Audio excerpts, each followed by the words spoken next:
Broadcasting live from the Vegas Video Network studios, just steps from the Las Vegas Strip. It's time to release the Junkyard Dog. It's time for Trash Talking with Legends. Welcome, welcome, welcome. We are back. And it's good to be back. We're on Trash Talking with Legends, Vegas Video Network, and the Basketball Channel. I'm the Junkyard Dog, Jerome Williams. I'm alongside my co-host and brother, Joshua Williams. How you feeling, Josh? I'm feeling great. You know, the sun's out in Vegas. The birds are chirping. I mean, the birds chirp here a little bit more than normal because it's always hot. But I'm doing great. Basketball is really kicking up. We just finished up with another great March Madness run. And then yesterday we had the 2015 Basketball Hall of Fame class get announced. Did your Final Four, did you pick the champion? That's the question. I mean, this is trash talking. Let's trash talk. No. But okay. I did have the Michigan State Louisville Elite Eight. Okay. So not that many people had that. So no, I'm not gonna be mad about that. Okay. I picked a solid bracket. Okay. I had 3 out of 4 of the Final Four, so I'm not mad. All right, I had 1 out of 4. I had Kentucky in there, and you had them winning. So yes, I did. Okay. Yes, I did. All right, yes, all right. I did. I had them winning. Moving on. Whoa. But let's get into the playoffs. The Daily NBA playoffs news are coming in.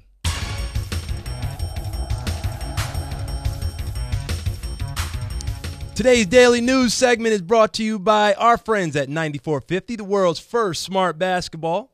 The 9450 basketball measures any forces applied to it, spin, acceleration, you name it. The ball is going to give you data and feedback to your device that is smart, actionable, and precise.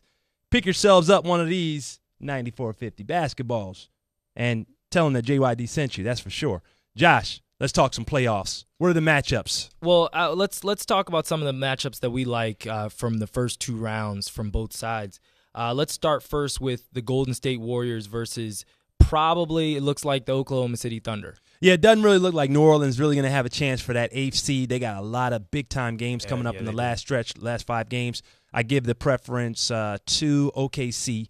OKC up against Golden State this year, 1 out of 4. Yeah. I mean, they played them in November, they played them in December, they played them in January twice, and the final game, January 26th, Kevin Durant comes back, scores 36 points, torches OKC in a barn burner, but that was their only win. No Kevin Durant coming off the bench this time. He's done for the year. I think I know that you and I spoke about this earlier. I think that they might have a chance to at least make it an interesting series. I think Russell Westbrook is going to go crazy in a game or 2 and make them interesting, but I don't think they can make it happen. So you don't think the MVP race with OKC's Russell Westbrook versus Steph Curry, that has no implications on this game? You don't think OKC's Russell Westbrook will raise the bar? I think he's going to raise the bar, but he doesn't have anyone else to help keep the bar afloat. Enes Kanter isn't enough? No. Serge Ibaka isn't enough? No. Okay, let's move on. Let's talk about the Spurs versus the field. Wow. Because right now the Spurs are in the 6th spot, but they can rise as high as number 3 in the West. So they can be playing anybody. First of all, I heard no chatter from our producer Brian, who loves the Spurs. I didn't give him I'm just checking to see if anybody's alive. He's not even awake. I didn't hear nothing from Vegas Video Network earlier on. People are still asleep, but that's all right. We're still here. Butch, are you okay, Butch? You feeling good? Butch is awake. There it is. He's always alert. That's what I'm talking about. Stay here, man. Stay with us. San Antonio Spurs, obviously, they are coming alive at the right time. Yes. They're one of the hottest teams in the NBA. They've won 9 out of 10 of their last games. They're killing the field right now. They're still the Spurs. And no one in the playoffs wants to play the Spurs. Yeah, they're in 6th place right now, but they can actually move up to the 3rd place spot. All the way up to 3rd. They can play any of the teams that are ahead of them and any of the teams that are under them right now. Memphis is falling. Yeah. Portland is solid. They're solid right now. They've righted the ship, and they can also play the Clippers or Dallas. So, but let's take it to the East. Let's talk about the Cavs versus the Bulls. I think that from the NBA standpoint, in the 2nd round, they can't get a better matchup. Yeah. They're very excited because both those teams at least have a chance to get out of the first round. If they would have ended up playing each other in the first round, I think that would have been problematic. That would have been very problematic. This is the game. I mean, obviously there's been a lot of trash talk with LeBron James and Joakim Noah. Yeah. I mean, these guys are going at each other's throats. Yeah. It's big-time basketball, and, Cleveland, they obviously have the edge. Cleveland won the series 3-1 during the year. And you have LeBron James, who is playing some of his best basketball right now. Yeah. He's actually leading the team in every category almost.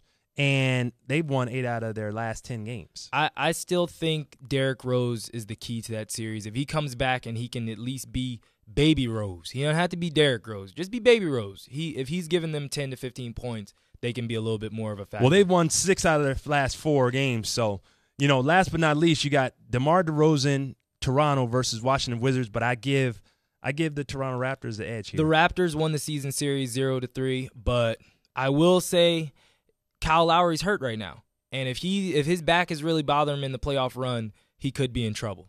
They're going to need him to be healthy. They're definitely going to need him around. But that's where it is right now. Stay with us. We'll be right back with more Trash Talking with Legends. Hey, I'm the Junkyard Dog, Jerome Williams, and this is my move of the day.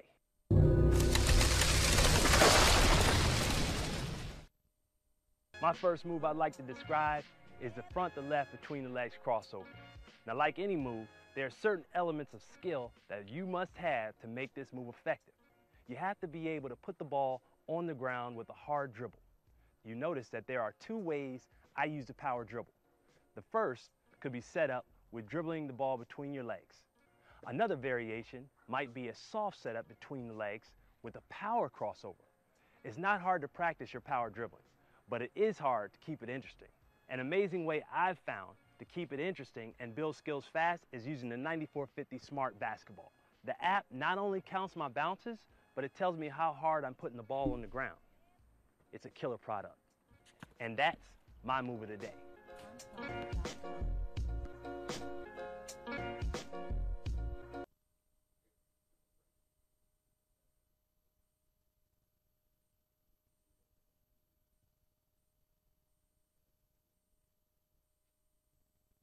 Hey, this is Theo Ratliff, retired player from the NBA, and you're Trash Talking with Legends. Welcome back to the Vegas Video Network. We are Trash Talking with Legends, JYD, Josh. And Josh, we're going to try out a new segment called Shouts from the Stands. Hey, and this edition of Shouts from the Stands is brought to you by the proud folks at Regenix. The future of orthopedic medicine is here now. Be sure to call Regenix for all your orthopedic needs at 1-800-281-3757 and use your Trash Talking 25% discount code ESP-25. That's ESP-25. Now, Brian's going to be giving us these different shouts from the stands. And the rules of engagement, we only got a couple minutes, so we got to get through these questions pretty quickly. Brian, bring them on. Okay, the first question comes from Julianne from Facebook. She wants to know your thoughts on Northwestern and unionizing, and what are your pros and what are your cons on the situation? Wow, unionizing.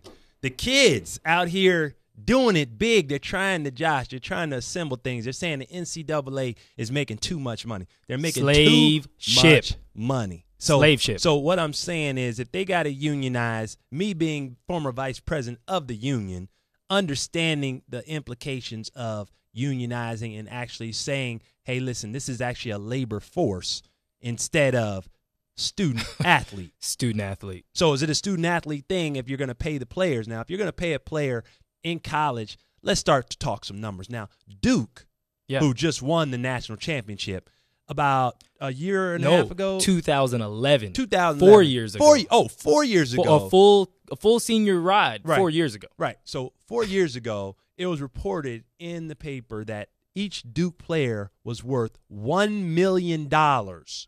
So now that they've won another national title, so they might be even up to about $2 million. Yeah, at this point. that report was actually the National College Players Association that came forward with that report. $1 million a kid. Let's just say that one more time.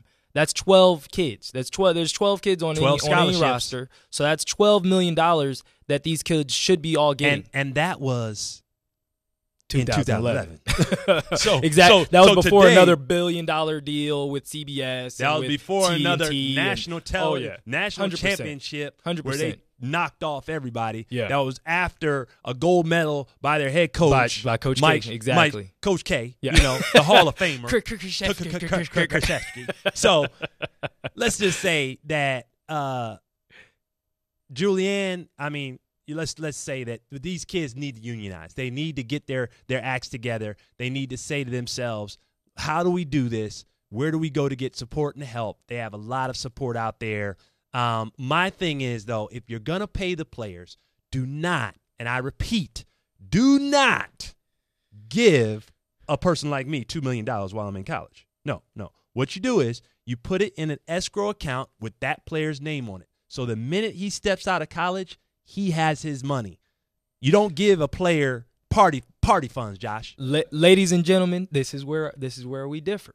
Now, I'll say to that. This is what I'll say to that. Go ahead. So when Kevin Garnett, Kobe, LeBron, when those guys were able to come into the league at 18, right? They came to the league at 18 as well, and LeBron signed a $90 million contract with Nike, right, out of high school. Yes. So he was afforded the same type of deal, and this was with no supervision. Yes. He had no supervision. No, but with all due respect, Josh, they were not on a college campus filled. And I repeat, sure, they were with grown women now. It's totally different. No. But listen, it's not the you same. You are in a controlled environment in college. Exactly, it's controlled. In the U.S. of A., you are not in a controlled environment. LeBron James was not in a controlled environment. He had no control. Yes, the only control you have is an NBA fine. So what in the NBA? Like here's some money. Exactly. If you don't do anything wrong. But so wait. So these children are still supposed to be eating ramen noodles and saying, "I got $1 million in the bank." Hey, no, that's not right. Wait a minute. That's not right. No ramen noodles. Times have changed. Back in the day, that was now we're eating oatmeal. We're eating oatmeal now. No, I ate ramen noodles as well, sir. No, but listen, back in the day, we had a limit. These kids today, there's no limit on how much they can eat. It's all you can eat. All you can eat. Buffet, wait. All you can eat. Well, one other thing we got to definitely talk about with that. Julianne we want to get it all out for her. There was another report that since Kentucky lost this national championship, that retailers lost $15 million in pre-produced product. And you know what? They should. I say they should be losing it if you're going to print T-shirts that say a perfect season off the backs of kids that do not get paid. Yep. And you are, guess what? Too bad. Sorry. You shouldn't have printed that on a T-shirt. You should have put 38-1, and it's one of the best seasons ever for a Kentucky Wildcat. Let's go. Who you got next? Let's go, Brian. Bring on the next question. One. All right, the next question comes from Karina K from Instagram. She asks, what is your favorite jersey of all time and why? Oh, I like that question. This one's an easy one for me. This one's very easy. And by the way, he's rocking a JYD exclusive throwback. This is an exclusive. New York Knicks jersey. This I was rocking the high socks and the headband and the multicolored headband as well. Multicolored with the multicolored wristbands. That's right. With the knee-high socks. This is a lot of with. Start calling you with Slash. The Dream Shakers. Oh, knee pads. Original knee pads. He handed me, he said, JYD, I would like to anoint thee with the knee pads of all time. Yes. So, yes, throwback jerseys, we'll go with it. Go ahead, Josh. Well, but my jersey is an easy one simply because it comes from the greatest basketball season of all time. The 96 Bulls going 72-10.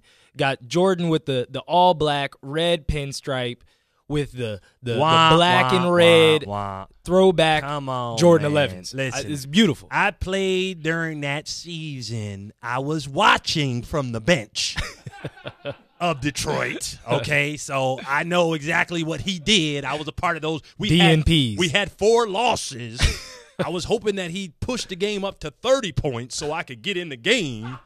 So, okay. Trying to check Jason Caffey, I understand. Pinstripes. I'm going to go with my favorite, the Toronto Raptor Gotta keep it home jersey, 2001. Who else can rock white, red, purple, all together? Man, and fly through the air, like Vince Carter. That's love, man.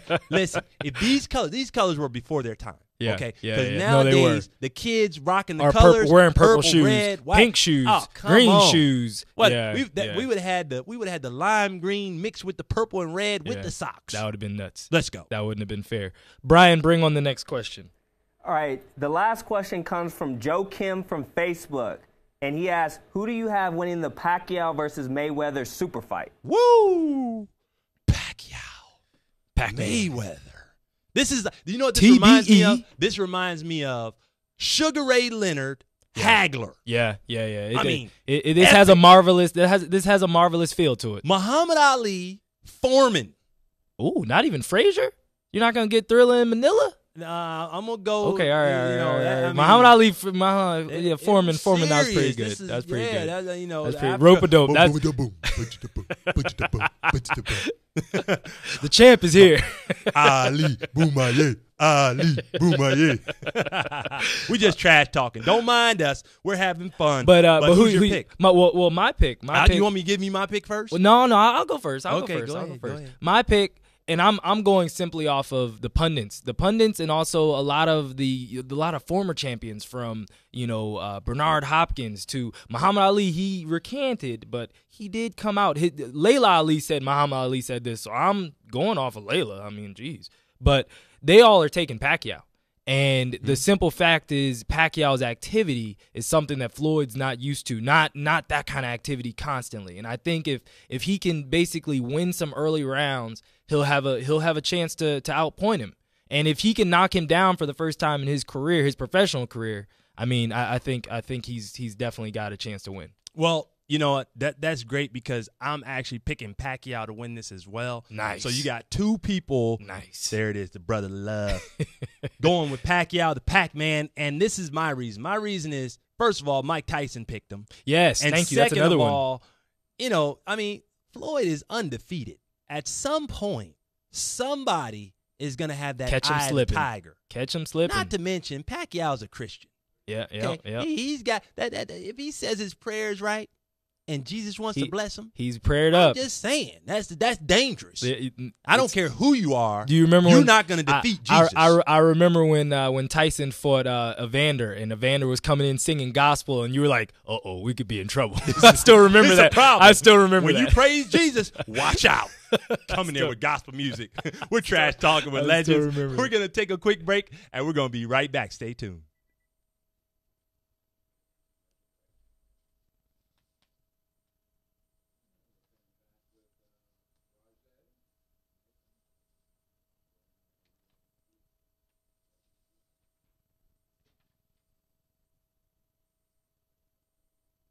It's Roger Mason Jr., formerly of the Miami Heat, and I'm trash talking with legends.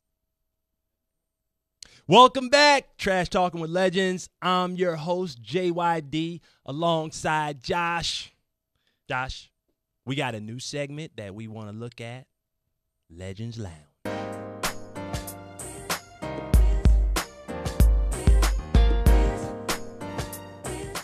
I love that music. The smooth sounds of Scotty W. That's it. Our producer's got us right. And he's the hottest producer, director on the drums, too. He's definitely... His game is mean. He's got it going. He got the tunes, man. Today's Legends Lounge segment is brought to you by the proud folks at iDrink. iDrink is your provider for organic beverages that are gluten-free, non-GMO, and kosher certified to provide healthy, satisfying refreshment. Get yourself one of those iDrinks. I love them. Another member of the famed 96 class, my draft, stepped into retirement. Steve Nash. Shout out to the Canadian assassin, better known as the Nash man, who got it done and got two MVP. Back to back. Not just two, back to back. And, I mean, he beat out Kobe. No, Shaq for one of those years for sure. No, but yeah. Shaq, I was getting to Shaq, but I was saying he beat out Kobe when Kobe was averaging 35 a game. Yeah. Okay, so that's, I mean, Steve was 35 a Steve game, and he got like 30 wins. Points though. a game. Yeah. And 12 assists. Mm-hmm. So like 60 wins. Yeah, this is reminiscent of Barkley, Magic, those runs. Look, Jordan Malone. I don't even want to talk about that one. That's Come not on now. Cool. Come on now. I'm still mad. I'm still mad about that one. People are years mad, later. and we'll bring them back because people are mad at that because they were saying, "Hey, Jordan won 4 in a row," and people are getting tired of voting for Mike. Well, be tired. The best is the best. Be tired. But I can say this about this award. The MVP trophy is not just about what you're doing on the court. That has a lot to do with it. But a lot of it also has to do with what you're doing in that locker room. Because who votes, Josh? Tell them who votes. The press. The press. And if the press loves you, then you can So how the heck did Malone win? Never mind. All right. I don't even want to talk about it. But, that was back in the day. That was different press. Maybe. That was different press. They were a little bit more subjective. How high up is on your list of point guards is Steve? Well, first of all, he's the only one of 4 point guards that's ever won the MVP. The only others, Bob Cousy, Magic Johnson, and, of course, D. Rose. Shout out to Chicago, Derrick Rose. This is Derrick Rose, BK, before knees. Before knees? Yeah. This BK. You gonna cut the man at his knees? No. You gonna cut the man. He's gonna come back in the playoffs. Yes, he is, and he's gonna do it big. I'm gonna be right there to support him. D Rose, let's go, man. Get back into the lab and get it done. Just keep being you. That's all I ask. Just maybe take it down a notch. Yeah, save him. But back to Nash. Yes. Third all time behind Stockton and Jason Kidd in assists. Yeah, there's nothing else to say. He passed Magic. If you pass Magic in anything, you pass Magic. You're doing some serious stuff in your career. You passed the Magic man. You're doing it big. And Choose he your had 17,000 points. That's right. So he could score the rock. Well, but continuing on your 96 draft class, there's still only 4 players that are active now. Did you think that your class would have this kind of long-lasting impact in the NBA? You never could have guessed it, but I knew I was in some serious categories when they picked me number 26. Yeah. I dropped fast. I mean, 1 minute I was a lottery pick. I was the MVP of the Phoenix Desert Classic. Desert Classic. I mean, that's right. They were saying, JYD, you're going to be the next, and then it was like, am I going to be in the first round? And the next pick. And the next pick. The next, we were there, though. Sweat bees, ladies and gentlemen. And we didn't go to Vancouver. Ray Allen, he's in there. Allen Iverson, he's in there. But the guys that are left, you got Kobe, Ray, Jermaine O'Neal, and Stephon Marbury still doing it big in China, getting statues and championships. He's got 3 of them over there. Yeah. Couldn't get one with the Knicks, but he got 3 in China. 96 draft versus 84. We have what? 8 rings. 8. It's a push. A push as far as rings, rings. 8 to and 8. 4 MVPs. But Michael's draft had 7 MVPs. Okay. But Michael also had 5 of those. Okay, he had the Dream Shaker. Come on, man. Yeah. He had my ex-teammate. He did. Daggone, if I played with Dream Shake when he had some good knees, oh my goodness. But they also had the Dream Team. They had 3 Dream Team members. Absolutely. So it definitely changes some things as well. But I think as far as, but the one thing I will give you guys is definitely the cultural nod. Yeah. You guys get the cultural impact from Allen Iverson with the cornrows to, Jesus Shuttlesworth. We're still talking about Jesus Trash Shuttlesworth. Talking, Antoine Walker. Yeah, Antoine. I get buckets. I get. I'm employee number 8. Employee number 8. I get buckets. Still, Marcus Camby yeah. made more money in UMass with Calipari Oh, than he did no. with anything else.